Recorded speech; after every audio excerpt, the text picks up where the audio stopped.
Ladies and gentlemen, welcome back to another video here at my channel, Jesus Truth. Thank you very much for stopping by.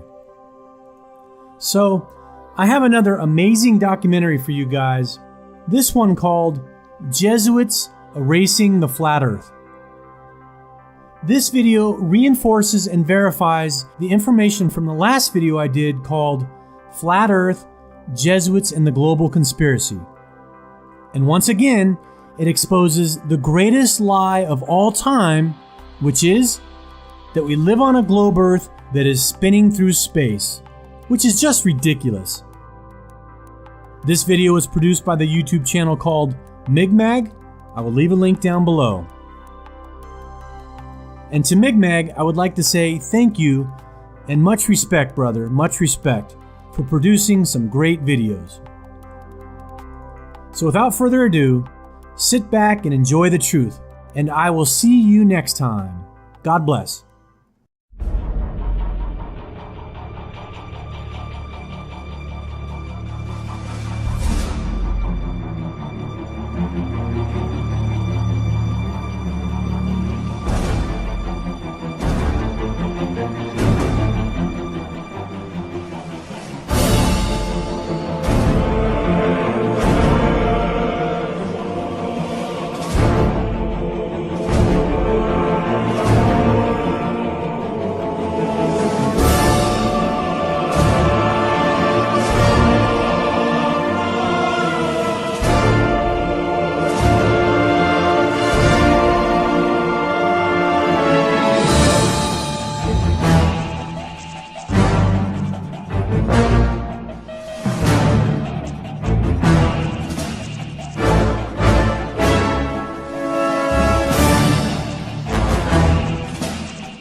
This is Johnny Cerrucci with another Migmag special report. For 1,000 years, from roughly 500 AD to 1500 AD, the civilized world was controlled by Rome, but not military Rome, religious Rome. The Roman Empire had mutated from a military power into a religious one, co-opting the beliefs of Christianity and mixing them with ancient Egyptian, Greco, and Babylonian paganism. Christian doctrine that came directly from Jesus Christ and was transcribed in the Bible stated that each individual had the liberty and independence to govern their own salvation by cultivating a personal relationship with Jesus Christ. The new religious Roman Empire insinuated herself in between Christ and the believer and said if you wanted to have your soul saved, you had to rely on the priests, bishops, and cardinals of Rome. This was the worst kind of slavery because it was a slavery of disinformation. Now and again, sincere Bible-believing Christians like the Waldensians of the Alps, the Albigensians, Jerome of Prague, John Wycliffe and his Lollards, Jan Hus of Bohemia, would rebel against this Roman rule and show Christians that Vatican doctrines claiming that you needed Rome to ensure your salvation were contradicted by the Bible. As a result, the papacy strictly forbade Bibles to be placed into the hands of the common person and only allowed Jerome's Latin Vulgate to be handled by clergy. Men like John Wycliffe painstakingly translated the Vulgate into the language of the people. For Wycliffe, it was English. English Bibles were then slowly and carefully copied and handled by Wycliffe's followers, who handed them out to and taught the people. In response, Roman authorities captured Wycliffe's followers, called Lollards, tied their Bibles around their necks, and burned them alive. It's what so-called Christian Rome did to all of her enemies, including Jerome of Prague and Jan Hus. John Fox's Book of Martyrs, originally titled Acts and Monuments, is completely filled with examples of Catholic authorities torturing and murdering Christians. And when a Lollard was burned with a Bible hanging around his neck, it was a terrible loss, because not only were Christians being burned alive, but hand-copied Bibles were irreplaceable. But in 1517, a new rebel stepped up, an Augustinian monk from Germany named Martin Luther. Luther was furious that Pope Leo X, Giovanni de' Medici, from the powerful Medici family who helped to rule the world then and including through to today, had sent their attack dogs, the Dominicans, to cheat the common people out of their money by claiming they could buy what is called an indulgence, which is basically a receipt of forgiven sin. By paying money to indulgence peddlers like Johann Tetzel, poor Christians believed that they had some of their sins forgiven. Worse, they were told that dead loved ones were in purgatory, and they could give money to these indulgence peddlers, and the Pope would then release their dead loved ones. Luther wrote 95 short paragraphs or theses, and on November 1st of 1517, All Saints' Day, posted them to the doors of All Saints Cathedral in Wittenberg. But what was different about Martin Luther's protest and the protests of previous Christians was the movable type printing press of Johannes Gutenberg. The 95 theses were translated and replicated by the Gutenberg press and spread like wildfire. Martin Luther instantly shot to number 1 on the Vatican hit list. Now remember, he was an Augustinian monk, but that didn't matter. He was waking people up and freeing them from the Roman chains, and for that he needed to be stopped. He was kidnapped by his benefactor, Frederick the Wise of Saxony, and held at Wartburg Castle for several months to protect him from Vatican assassins. During that time, he translated the Bible into vernacular German, and it may have been the most important thing he ever did, starting with the New Testament and then later the Old Testament. But now the Gutenberg press started printing off large quantities of common language Bibles, and the fires of the Inquisition couldn't keep up. Other brave Christians, like William Tyndale, also a Roman Catholic priest, began translating Bibles into the language of their people. Tyndale was English, like Wycliffe, and he too was eventually executed by Rome for his crime. But now Rome had a problem. There were too many Bibles and Bible translators to be kept in check by burning them all. A new tactic was born, a tactic that English Cardinal Thomas Wolsey called learning against learning. And that tactic was to discredit the Bible in order to force people to return to accepting Rome as the ultimate authority over their body and soul. In this tactic of learning against learning, Rome would literally rewrite reality and weave a false reality matrix that we now all swim in to this day. For thousands of years, mankind understood the earth to be flat and stationary. Only rarely did men like Pythagoras attempt to claim otherwise. And it's interesting to note that many Freemasons consider Pythagoras to be one of the first of their craft. But now rewriting our reality as a tactic to discredit the Bible became a top priority in the face of Martin Luther's 1517 Reformation, Protestant Reformation. The Catholic response would be the Counter-Reformation, and it would be spearheaded by a Spanish Templar knight named Ignatius of Loyola and his followers, whom we call today the Jesuits. Their first opportunity came from the Vatican's mathematician, a Polish priest named Nicholas Copernicus. Copernicus gave birth to the modern heliocentric model of the universe with his work De Revolutionibus Orbium Celestium, on the revolutions of the heavenly spheres. Copernicus knew he was weaving a matrix of lies and wanted to hold publication of De Revolutionibus until after his death. But powerful Roman Catholic clergy like Tiedemann Gies, Bishop of Culm, and the papal secretary himself, Johann Wiedmanstadt, forced him to publish in 1543. The facts that Catholic clergy forced Copernicus to publish, or that Copernicus was the Vatican mathematician, or that he received his doctorate in canon law from Bologna University. Canon law are the precepts by which Rome governs nations. Adam Weishaupt was a doctor in canon law. Or that he was a Roman Catholic priest. These have all been swept under the carpet.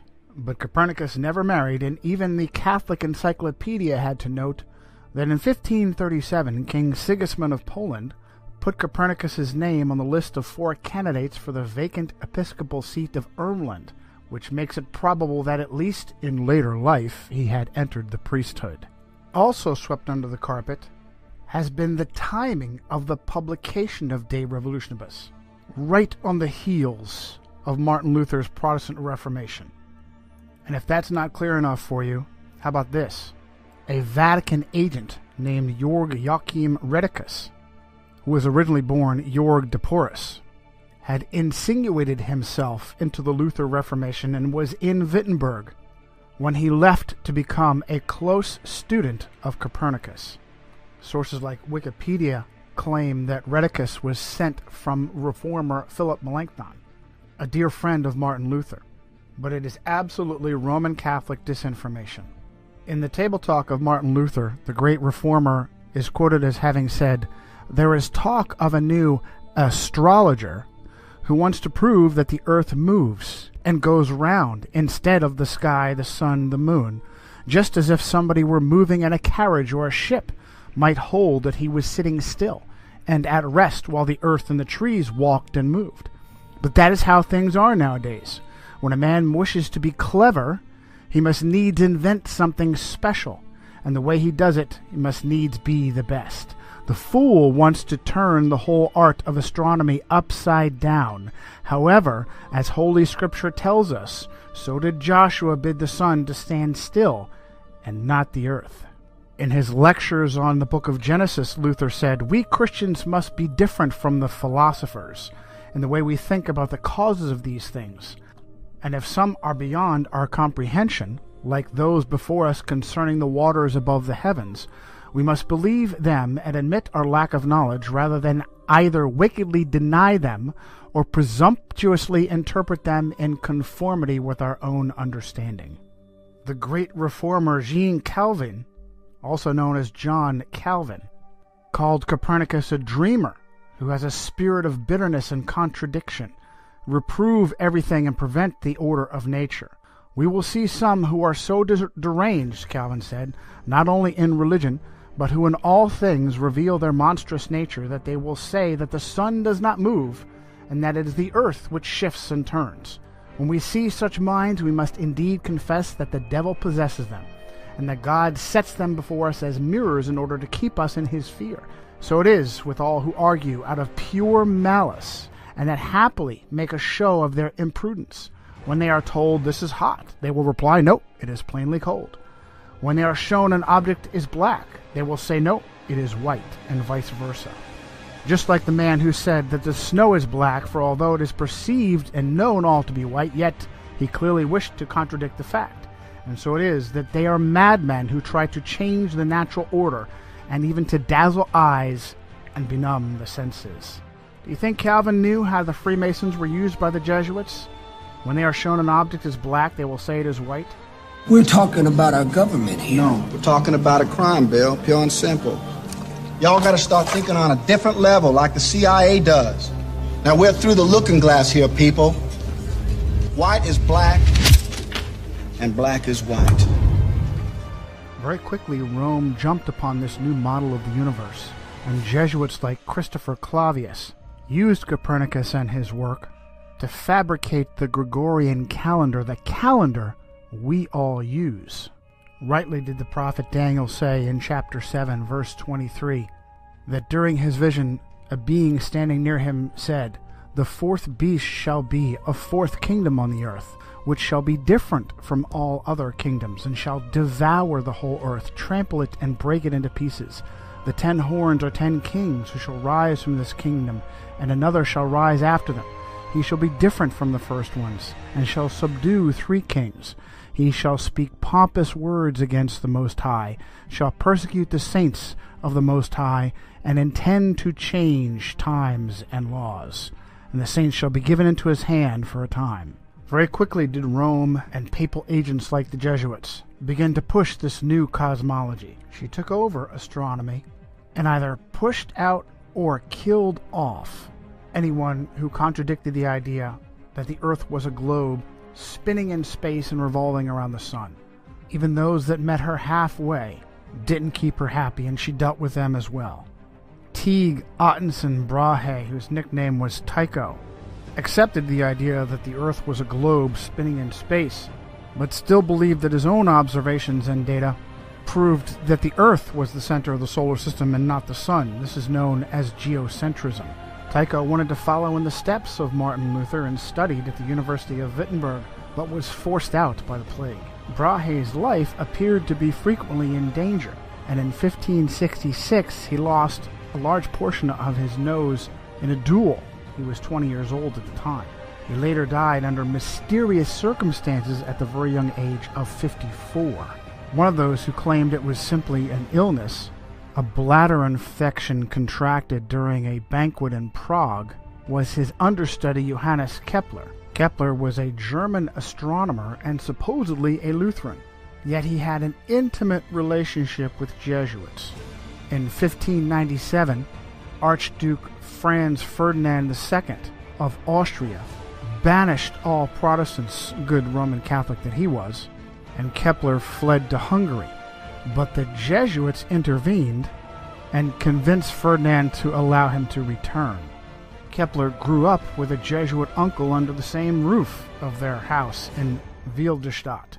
Uncle Sidaldus was a Jesuit astrologer who also kept a wife. Upon the unexpected death of Tycho Brahe, Holy Roman Emperor Rudolf II immediately promoted Kepler to replace him as imperial mathematician, and Kepler very quickly went to work, rewriting all of Brahe's observations to be interpreted as heliocentric and not geocentric. In a paper titled Kepler's Relation to the Jesuits, Dr. Jörg Schuppner at the University of Leipzig noted that it is well known that the order of the Jesuits was the most important and the most active Catholic order in the field of science during the 17th and 18th centuries. One field of particularly intensive successful study carried out by the Jesuits was astronomy. Many of their names are associated with the important discoveries in the history of astronomy, such as the discovery and mapping of moon craters. It is nearly impossible to list all the names of those who made serious contributions as astronomers or mathematicians. One aspect of the considerable role the Jesuits played in the history of astronomy was their support of Johannes Kepler. Some of them stood in extensive correspondence with Kepler. Now, it was obvious to protesters like Luther and Calvin that something fishy was going on in Rome, and the papacy needed plausible deniability while she rewrote our reality. That propaganda was presented by Italian astronomer and mathematician Galileo Galilei, and it's absolutely fascinating what user-edited Wikipedia says. In the entry for Galileo Galilei, under the subtitle Galileo, Kepler, and Theories of Tides, Cardinal Bellarmine had written in 1615 that the Copernican system could not be defended without, quote, a true physical demonstration that the sun does not circle the earth, but the earth circles the sun. Galileo considered his theory of the tides to provide that required proof of the motion of the earth. Now, there's no link on the name Cardinal Bellarmine, which is unusual for Wikipedia. Maybe that's because Cardinal Bellarmine was Robert Bellarmine of the Society of Jesus, one of the most powerful Jesuits of his time, who was canonized as saint in 1930 and named a doctor of the church. What's more, it is ludicrous to imagine that the Earth's supposed large mass doesn't pull the moon and crash into it, and instead the magical force of gravity holds it stationary. Even more ridiculous is the idea that the moon affects tides by pulling on the water. Again, the magical, mystical force of gravity is blamed. South African author Thomas Winship wrote in 1899 his book Zetetic Cosmogony. If the moon lifted up the water, it is evident that near the land the water would be drawn away and low instead of high tide caused. Again, the velocity and path of the moon are uniform, and it follows that if she exerted any influence on the earth, that influence could only be a uniform influence. But the tides are not uniform. and Wishart uses examples from South Africa. At Port Natal, the rise and fall is about 6 feet, while at Beira, about 600 miles up the coast, the rise and fall is 26 feet. This effectually settles the matter that the moon has no influence on the tides. But Protestant reformers were on to Rome. She knew she needed a smokescreen, and she provided it. Suddenly, history was rewritten, and rather than pushing with her own agents, like Copernicus, Kepler, Galileo, and others, to rewrite our cosmology, suddenly, the papacy was a defender of the flat earth. Well, just look what they did to poor Galileo. Let's do. Supposedly, Galileo was tried for heresy at the hands of that evil flat earther, Jesuit Robert Bellarmine. He bravely stood by his guns and humiliated the church with a heliocentric spinning ball earth. What happened to Galileo Galilei? Well, for the last few years of his life, he was put under house arrest. Have you read anything about the Inquisition? Do you know what the Inquisition did to people when it truly considered them an enemy? Things like rotating their arms backwards until they were pulled out of their sockets, inventing special instruments that could be jammed into a person's body to rip open their bowels, putting them in a special sarcophagus filled with spikes that would jam into them to the bone. Did you ever hear of Edgar Allan Poe? Are you familiar with his short story, The Pit and the Pendulum? About a swinging, razor-sharp pendulum that lowered across a victim and would take hours to slowly saw that victim in half. Did you know it was based upon the Inquisition? A little-known secret is that the Jesuits now own astronomy. When their missionaries went across the world, across our flat earth, the first thing they did was insinuate themselves in royal courts to become the official astronomer of that kingdom. China is a great example. One of the first Jesuits in China was Matteo Ricci. Ricci and his successors like Adam Schall and Ferdinand Verbiest were all the royal court astronomers and eventually fabricated the calendar for the Chinese emperor. Today, the Jesuits even have their own observatories both in Italy and in America. They use their puppets in American government to steal Apache holy ground on Mount Graham in Arizona. Are they reaching out extraterrestrially or interdimensionally? They appear to have answered our question with the latest piece of technology on Mount Graham, the Large Binocular Telescope Near-Infrared Utility with Camera and Integral Field Unit for Extragalactic Research, also known as Lucifer. And it's not surprising given the success the Jesuits have had in rewriting our reality. Now, we're supposed to believe that Rome was against the spinning ball earth heliocentric cosmic accident cosmology of our modern understanding. Yet at every step of the way, Jesuits or Jesuit agents were there to bolster our false reality, hiding whenever possible behind convenient Jews. And for more on that, see our special report, It's the Jews, from Johnny Cerrucci and Migmag. Needing to contrive an origin for our accidental existence that contradicts the Bible, Jesuit-trained Belgian priest Georges Lemaitre is the father of the so-called Big Bang Theory, the idea that first there was nothing and then it exploded. He was a close co-worker of just such a Jewish puppet, Albert Einstein. Einstein bolstered the Jesuit cosmology with his convoluted theory of relativity. The problem was that observations of both scientists and laymen weren't matching what so-called astronomers were telling us. And so Einstein fabricated the theory of relativity to claim that your reality was relative to the time-space continuum. It is purposefully almost impossible to understand. You're just supposed to trust science and astronomy. The Jesuits then jumped on with dinosaurs and Charles Darwin to claim the Earth is billions of years old. And wherever Darwin's theory of evolution had holes, Jesuits stepped up to fill the gap. Jesuits like Pierre Teilhard de Chardin, the father of the New Age. After fabricating the ape-like pre-humans that we supposedly came from, even students of evolution became concerned that there was a, quote, missing link between primitive apes and modern humans. A discovery was made in 1912 to bridge that gap. Having been found in Piltdown, East Sussex, England, it was named Piltdown Man. Unfortunately, it was also found to be a hoax. The skull of a small human with the altered mandible and teeth of an orangutan.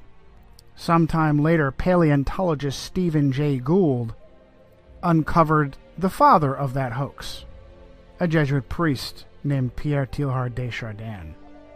There are many such examples in archaeology and paleontology, and yet no one asks, why would so-called scientists be fabricating evidence? The goal was to discredit the Bible, and it has been resoundingly successful. Without the spinning ball Earth, Darwinian dinosaur cosmic accident, the Bible is a science textbook.